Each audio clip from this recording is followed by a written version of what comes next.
Tusibebe kisasi, tusamehe waliotukosea, na Mwenyezi Mungu akiwa mbinguni atatusamehe. Tuachie kila jambo linayetukera katika mioyo yetu, tuachie Mwenyezi Mungu. Kwa kuwa hata sisi tushawakosea watu na wakatusamehe. Hata sisi tukikosewa tunafaa kusamehea watu, tusibebe kisasi ya miaka mingi, tunangoja wakati wa kulipiza. Kulipiza kisasi ama kulipiza mabaya huwa yanazaa madhara mengi baadaye. Ukitazama maandiko matakatifu, kuna kijana mmoja wa Daudi, dada yake alitendewa mabaya. Huyo kijana akaamua kulipiza, na aliweka hiyo kitu kwa miaka 2, akijipanga tu katika akili yake na katika moyo wake vile atakavyolipiza kisasi. Alikuwa na sherehe, aliandaa kuwakata manyoya kondoo wake, akaamua amwalike Daudi, mfalme Daudi, baba yake katika hiyo sherehe. Lakini Daudi hakuweza kufika, lakini vijana wake wengine wote walifika katika hiyo sherehe. Lakini Daudi hakuwa anajua katika moyo wake kijana wake anapanga mabaya. Alikuwa anapanga mabaya kulipiza kisasi sababu ya dada yake. Wakati walifika katika hiyo karamu, huyo kijana wa Daudi aliamuru wafanyikazi wake walipize kisasi, wamuue ndugu yake, sababu huyo alikuwa amemkosea, pia ni ndugu wake. Ni ndugu yake, wamezaliwa na baba mmoja, mfalme Daudi, lakini akaamua alipize kisasi. Na wakalipiza kisasi, yeye na wafanyikazi wake, na akafa ule kijana. Ule kijana kufa, mwenye kulipiza kisasi akatoroka. Akatorokea mji wa kujificha. Na wakati ako katika hiyo mji ya kujificha, baba yake alikuwa na huzuni mwingi sana. King David alikuwa na huzuni mwingi sana, na akawa anatamani huyo kijana wake arudi nyumbani. Wakati mmoja akatumana arudishwe nyumbani. Akatuma mtumishi wake amtafute na amrudishe nyumbani. Na wakati alirudishwa, hapo ndio nakwambia kulipiza kisasi. Bado hakukuja kwa uzuri. Kwa kuwa alipatiwa sheria. Akaambiwa mfalme amesema urudi, lakini usikanyage kwake. Usikanyage kwake, ukae kwako.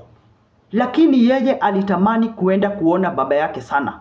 Na akawa anasumbua mfanyikazi mmoja wa baba yake, akimtuma aende ambie mfalme anataka kumuona, naye yule mfanyikazi alikuwa anakataa. Akatendea yule mfanyikazi mabaya. Akaenda katika shamba la yule mfanyikazi, akachoma shamba lake lote. Ule mfanyikazi akaenda akaambia mfalme Daudi. Mfalme Daudi kwa kuwa alikuwa mnyenyekevu, akasema kijana yake akuje amuone. Na kijana yake akakuja akamuona na wakaongea. Lakini ule kijana hakuachia maovu pale pale bado.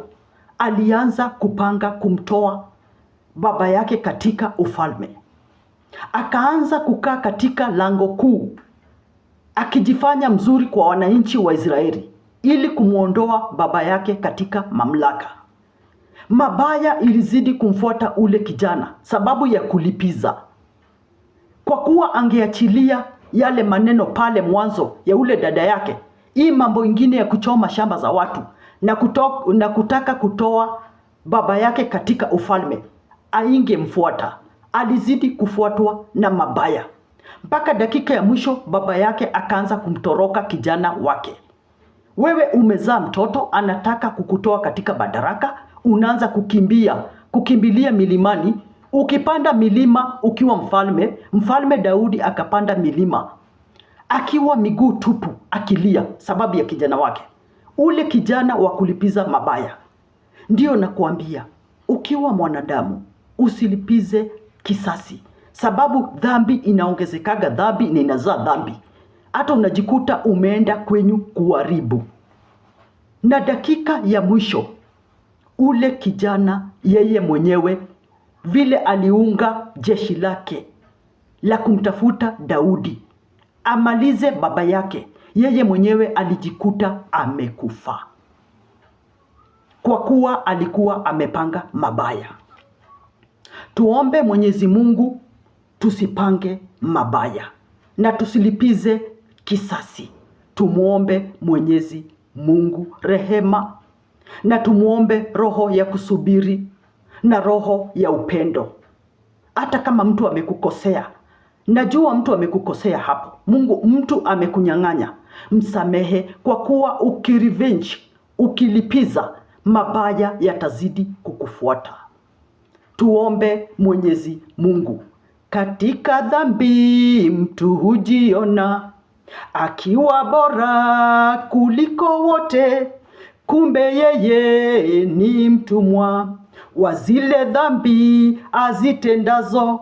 Ni vizuri kutafakari ufanyacho mchana kutwa, kwa kuwa ni gharama, utahukumiwa kwa matendo yako. Amen, amen, amen.